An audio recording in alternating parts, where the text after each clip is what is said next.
नमस्कार, राम राम। आप सभी का स्वागत है गुरुकुल एजुकेशन के इस प्लेटफॉर्म पे। आज के इस वीडियो में हम पढ़ने जा रहे हैं राम की शक्ति पूजा। ये कविता सूर्यकांत त्रिपाठी जी की बहुत ही लोकप्रिय कविता है। ये लंबी कविता है और खड़ी बोली में है। इसके विषय में आगे पढ़ने से पहले इसके विषय में मैं थोड़ा बता देती हूँ। ये हमें क्षयवादी एवं क्षयवादोत्तर काव्य के अंतर्गत पढ़ना है, जो कि हमारा लास्ट सेमेस्टर एमए का है और आपका कोई अन्य सेमेस्टर में भी हो सकता है। तो इसमें कोई घबराने वाली बात नहीं है, आपका जिस सेमेस्टर में भी है आप इसे पढ़ सकते हैं। बहुत ही महत्वपूर्ण कविता है। अगर ये कविता आपके सिलेबस में नहीं भी है तब भी आप इसे पढ़ सकते हैं। यह बहुत ही अच्छी कविता है क्योंकि ये हमें निराशा से आशा की ओर ले जाती है। नाम से ही पता चल रहा है कि यह राम जी के विषय में पूरी कविता है। उनके मन में जो निराशा थी वह निराशा आशा में कैसे बदलती है वो सारी कविता में दी गई है। यहाँ पर हनुमान जी भी एक बहुत महत्वपूर्ण पात्र है। तो बहुत ही अच्छी कविता है और आपको जरूर इसके विषय में पढ़ना चाहिए। आपके सिलेबस में हो या फिर ना हो, आपको जरूर पढ़ना चाहिए। तो आज के इस वीडियो में हम इसे पढ़ने जा रहे हैं। श्री गणेश करते हैं आज के इस वीडियो का। तो स्टूडेंट्स, इसको पढ़ने से पहले इसके प्रेरक स्रोत क्या है, किस आधार पर लिखे गए हैं, उसे जान लेते हैं। यह प्रसंग बांग्ला के कृतिवास रामायण पर आधारित है। इसमें माँ भगवती की कृपा रावण की ओर होती है। तो रावण का संहार राम जी कर नहीं पाते हैं। राम जी बहुत चिंतित रहते हैं। तब जामवंत के कहने पर राम जी माता शक्ति की आराधना करते हैं और रावण पर विजय प्राप्त करते हैं। ये सारी एक छोटी सी कथा वस्तु थी, मैंने बताया यहाँ पर। अब इसको विस्तार पूर्वक जानते हैं, भावार्थ के रूप में इसे जानते हैं आज के इस वीडियो में। तो शुरुआत इस प्रकार से है। सूर्य अस्त होने के साथ राम और रावण का भयंकर युद्ध रुक गया। दोनों पक्ष अपने अपने शिविर को लौट गए। आज रावण ने जिस प्रकार से प्रदर्शन किया उससे राम का साहस टूट गया। उन्हें ऐसा लगा कि अब रावण को हरा पाना असंभव है। युद्ध से लौटकर राम शिला पर बैठ गए। राम जी के चरणों को धोने के लिए हनुमान जी जल लाते हैं। अन्य योद्धा संध्या वंदन आदि करके शीघ्र ही लौट आते हैं और सभी वानर राम को घेर कर उनके आदेश को सुनने के लिए सावधान होकर बैठ जाते हैं। राम का वह मन जो अनेक शत्रुओं के समक्ष होते हुए भी कभी विचलित नहीं हुआ था, वह मन अगले दिन के युद्ध के विषय में विचार करते हुए व्याकुल हो रहा था और उन्हें अपनी उत्साहपूर्ण तैयारी के बावजूद अपने सामने केवल पराजय ही दिख रही थी। अचानक ही राम के निराश हुए मन पटल पर सीता की छवि अचानक आ जाती है, जैसे कि बिजली अंधकार में कौंध जाती है। राम मन की आंखों से उस सीता की छवि को निहारने लगते हैं। उन्हें स्मरण हो आता है पुष्प वाटिका में पहली बार जब उन्होंने सीता के नेत्रों से उनके नेत्रों का मिलन हुआ था। दोनों के बीच एक गोपनीय भाव का उद्बोधन हो रहा था। राम रोमांचित हो उठे। पल भर के लिए वे अपनी वर्तमान स्थिति को ही भूल गए। उमंग में भरकर उनका हाथ मानो एक बार पुनः शिव धनुष को तोड़ने के लिए फड़कने लगा। सीता के ध्यान में मग्न राम के अधरों पर मुस्कान की रेखा उभरी।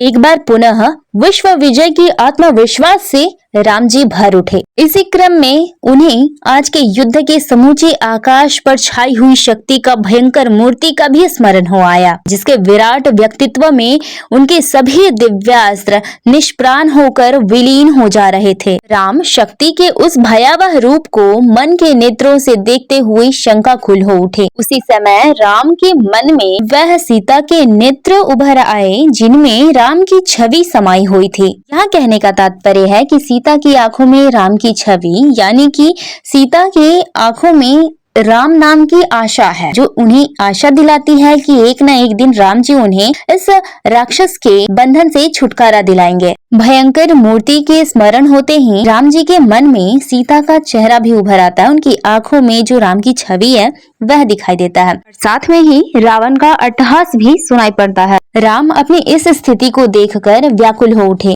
ये सारी बातें सोचकर राम को बहुत दुख हुआ और इसी दुख के कारण राम के नेत्रों से मोती के समान 2 अश्रुकण ढुलक गए। वहीं राम के चरणों के समीप ही राम भक्त हनुमान बैठे हुए थे और वे राम के ही चरण कमलों को निहार रहे थे। हनुमान का बायां हाथ राम के दाएं चरण पर रखा था और दाएं हाथ की हथेली पर बायां चरण टिका हुआ था। हनुमान भगवान के सच्चित आनंद रूप को सामने पाकर बहुत खुश थे और पुलकित होकर उनका नाम जाप कर रहे थे, यानी कि हनुमान राम राम रट रहे थे। उसी समय ही राम के दिव्य चरणों पर उनके दो अश्रु टपक पड़े। हनुमान ने गिरते हुए दो अश्रुओं को इस प्रकार देखा जैसे कि आकाश में दो तारे हों। उनका ध्यान भंग हो गया और उनका शांत चित्त अशांत हो उठा। उनका हृदय शंकाकुल हो उठा। शंका भरी दृष्टि से जब उन्होंने राम की ओर देखा तो कमल लोचन राम वहीं पर शांत मुद्रा में आसीन थे, तो उनके नेत्र अश्रुपूर्ण थे। उनका सदैव प्रसन्न रहने वाला मुख आज अचानक बेसुध सा था। राम जी की आंखों से दो अश्रुकण ढुलक कर उन्हीं के पैरों पर गिरते हैं। राम की आंखों में आंसू सहन नहीं कर सकते थे, इस कारण वे बहुत उत्तेजित हो गए।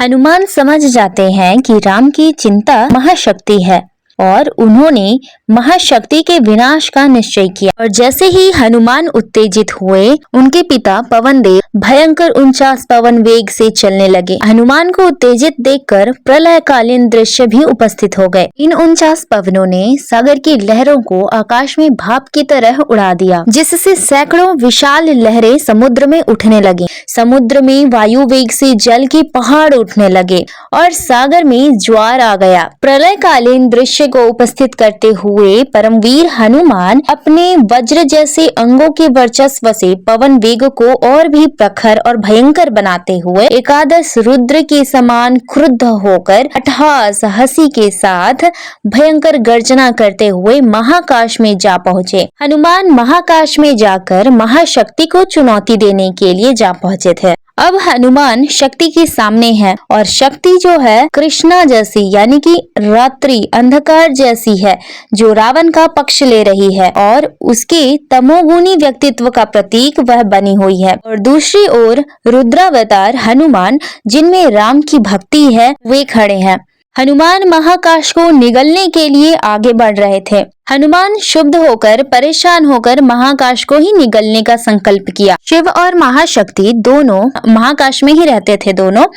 तब जब महाकाश ही नहीं रहेगा तो रावण का संरक्षण देने वाली महाशक्ति भी शिव सहित नष्ट हो जाएंगे। ऐसा सोचकर हनुमान जी महाकाश को ही निगलने के लिए आगे बढ़े। इस तरह की महाविनाश की स्थिति को देखकर शिव जी विचलित हो उठे और शिव जी महाशक्ति को समझाने लगे। उन्होंने कहा, देवी तुम स्वयं पर नियंत्रण करो कि हनुमान एक साधारण वानर नहीं है, ये चीर ब्रह्मचारी हैं, रुद्रावतार महावीर अक्षय शरीर वाले राम भक्ति के मूर्तिमान विग्रह, मर्यादा पुरुषोत्तम राम के सर्वोत्तम और अनन्य लोक लीला सहचर दिव्य व्यक्तित्व संपन्न है और इन पर आक्रमण करने से तुम्हारी प्रबल हार होगी। हनुमान को विनम्र करने के लिए तुम विद्या का सहारा लो, जिससे कि संकट स्वयं टल जाएगा।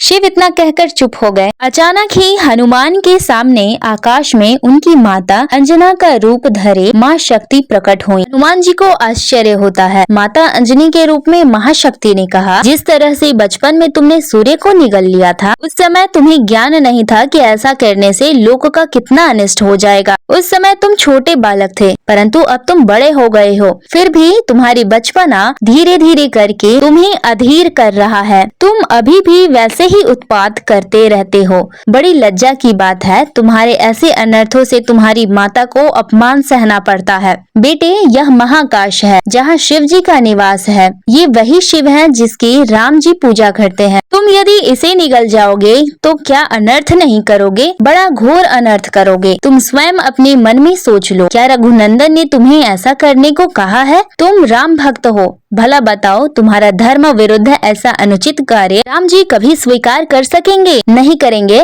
माता अंजना के ऐसा कहने से हनुमान जी स्वयं ही बहुत नम्र हो गए। इस प्रकार से माता अंजनी का रूप धारण करके महाशक्ति माता ने हनुमान को समझाया, जिसके बाद हनुमान नम्र हो गए। हनुमान को समझाकर माता शक्ति जो है वह स्वयं भी अंतर्ध्यान हो जाती हैं, गायब हो जाती हैं। हनुमान महाकाश से उतरकर राम के चरणों को फिर से ग्रहण कर लेते हैं। कुछ क्षण तक सभा यूं ही शांत रही, परंतु विभीषण राम का उदास मुख देखते हुए फिर राम से बोले, हे सखा, तुम्हारा सदैव प्रसन्न रहने वाला मुख आज प्रसन्न नहीं दिख रहा। जिसे देखकर वानर प्रसन्न हुआ करते थे, वह मुख क्यों उदास है?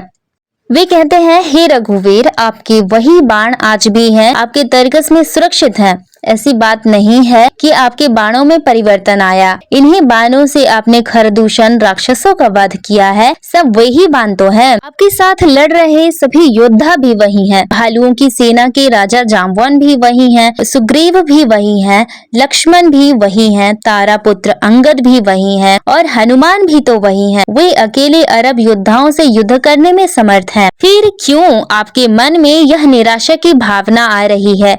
जब फल की प्राप्ति का समय आया है तो आप निराश न हो। जहाँ तक रावण का संबंध है तो वह धूर्त, दुष्ट, पापी, भ्रष्टाचारी है, जिसने कल्याण की बात कहते हुए मुझ पर चरण से प्रहार किया था। यदि आपने युद्ध से विरक्ति ले ली तो रावण को विजयश्री मिलेगी, वह युद्ध जीत जाएगा और अपनी वाटिका में बैठी सीता को फिर से यातना देगा। और यदि आपने युद्ध त्याग दिया तब मैं भी लंका का राजा बन चुका। क्या आपने इसीलिए मुझे लंका का राजा बनाया था? हे राघव, युद्ध से पलायन करने के कारण आपको बार बार धिक्कार है। इस तरह के वचन कहकर विभीषण जो है राम को उत्तेजित करना चाहते हैं कि वे युद्ध के प्रति निराश न हो। विभीषण राम को युद्ध के लिए प्रेरित कर रहे थे। राम जी के ऊपर विभीषण के ओजस्वी बातों का कोई भी प्रभाव न पड़ा। वे उत्साहहीन हो गए थे। ये बातें सभी जान रहे थे। राम कुछ क्षणों तक मौन रहे। कुछ देर के बाद राम जी विभीषण से बोलते हैं कि वे इस युद्ध को अब जीत नहीं सकते, क्योंकि यह युद्ध नर वानर और राक्षसों के बीच का युद्ध नहीं रह गया। रावण के निमंत्रण पर महाशक्ति स्वयं युद्ध करने उतरी है। यह परम दुख की बात है। शक्ति अन्याय का पक्ष ले रही है। यह कहते हुए राम के नेत्र भर आते हैं। आंसू की कुछ बूंदें ढुलक पड़ी। आंसुओं से उनका गला रुंध गया और वे कुछ बोल नहीं पा रहे थे। इस स्थिति को देखकर हनुमान, लक्ष्मण और सुग्रीव आदि भी व्याकुल हो उठे। थोड़ी देर बाद राम ने स्वयं को संभाला और कहा, यह युद्ध महाशक्ति का खेल बन गया है। मैंने बार बार तेज बाणों का संधान किया, ऐसे प्रखर बाणों को चलाया जिनसे मैं युद्ध में समस्त विश्व को जीत सकता हूँ। फिर रावण और उसकी सेना की बात ही क्या, ये बाण तेज का समूह है। इनमें लोक रक्षा की भावना है, जिसमें लोक संस्कृति को प्रगतिशील बनाने की क्षमता है और संसार को पतन से रोकने की शक्ति भी है। मन का सूक्ष्म से सूक्ष्म ज्ञान इन बाणों में है, अर्थात यह बाण हाव भाव को जानते हुए शत्रु पर प्रहार करती है। मैंने देखा युद्ध में महाशक्ति रावण को गोद में लेकर उसकी रक्षा कर रही थी। युद्ध में मैं क्रोधित होकर बार बार बाण छोड़ता, वैसे वैसे महाशक्ति के नेत्रों से अग्नि निकलती। इसके बाद वह मेरी ओर देखने लगी तो मेरे हाथ ही बंध गए, मुझसे बाण नहीं छोड़े गए। इसके बाद मुझसे धनुष भी ताना नहीं गया। मैं मुक्त होकर भी बंधन में बंध गया। ऐसा कहते हुए राम फिर से मौन हो गए। तब वृद्ध जामवंत ने श्री राम से कहा, आप विचलित न हो। आप रावण की शक्ति पूजा का उत्तर अपनी दृढ़तर शक्ति की पूजा से दें। यानी कि रावण ने जिस आराधना उपासना से महाशक्ति को अपनी ओर किया है, आप उससे भी उत्तम उपासना करके महाशक्ति को अपने पक्ष में कर ले। जब रावण अधर्मी होकर भी महाशक्ति को सिद्ध करके आपको भयभीत कर सकता है, तो आप भी धर्मात्मा हो। निसंदेह तुम शक्ति को सिद्ध करके उसे नष्ट करके ही रहोगे। जाम्बवंत कहते हैं कि हे राम, तुम महाशक्ति की कल्पना करो और उनकी पूजा करो। जब तक महाशक्ति अपनी ओर न हो जाए तब तक आप युद्ध न करो। तब तक लक्ष्मण ही हमारी सेना का मध्य भाग नेतृत्व करेंगे। सेना के दक्षिण भाग की कमान अंगद संभालेंगे। मैं भालू सेना का बागडोर संभालूंगा। सेना की बाईं ओर वीर हनुमान है। नल, नील और छोटे वानरों की टोली सुग्रीव विभीषण आदि सेनानायक जहाँ भी संकट होगा वहाँ पर जाकर सहायता करेंगे। आप निश्चिंत होकर माता की उपासना करें। जाम्बुवंत की बात सुनकर सारी सभा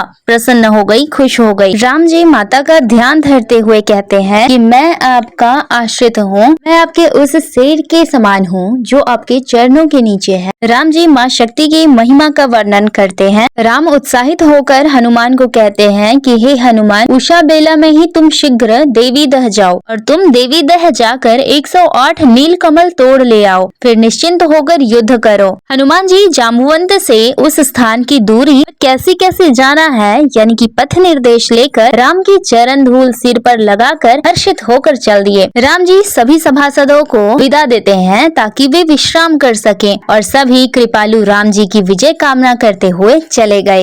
रात्रि बीत गई और उषा बेला हुआ। हनुमान जी भी निर्देश के अनुसार 108 नीलकमल फूल ले आते हैं। साधना आरंभ होती है। क्रम पूर्वक 5 दिन व्यतीत हो जाते हैं। राम वे महाशक्ति के नाम जप के बाद एक एक नील कमल को अर्पित कर देते। छठे दिन राम का मन आज्ञा चक्र पर केंद्रित हो गया, यानी कि राम का ध्यान देवी के चरणों पर ही केंद्रित हो गया। राम के नाम उच्चारण के मंद ध्वनि से आकाश विकंपित हो उठा। राम बिना हिले डुले कमल अर्पित करते और नाम उच्चारण करते। 8वें दिन राम का मन त्रिदेव स्तर पर पहुंच गया। अब केवल एक कमल ही बचा रह गया। राम का मन अंतिम चक्र हठ योग साधना का अंतिम गढ़ पार करने वाला था कि रात्रि के दूसरे प्रहर में माता दुर्गा चुपके से प्रकट हुई, एक नील कमल को उठा ले गई। राम शक्ति के चरणों में ध्यान मग्न थे और अंतिम नाम उच्चारण कर अंतिम कमल उठाने के लिए हाथ बढ़ाते हैं। उन्हें वहां कमल नहीं मिलता, उनका ध्यान भंग हो जाता है। वे आंखें खोलकर कमल को इधर उधर देखने लगते हैं पर उन्हें कमल नहीं मिलता।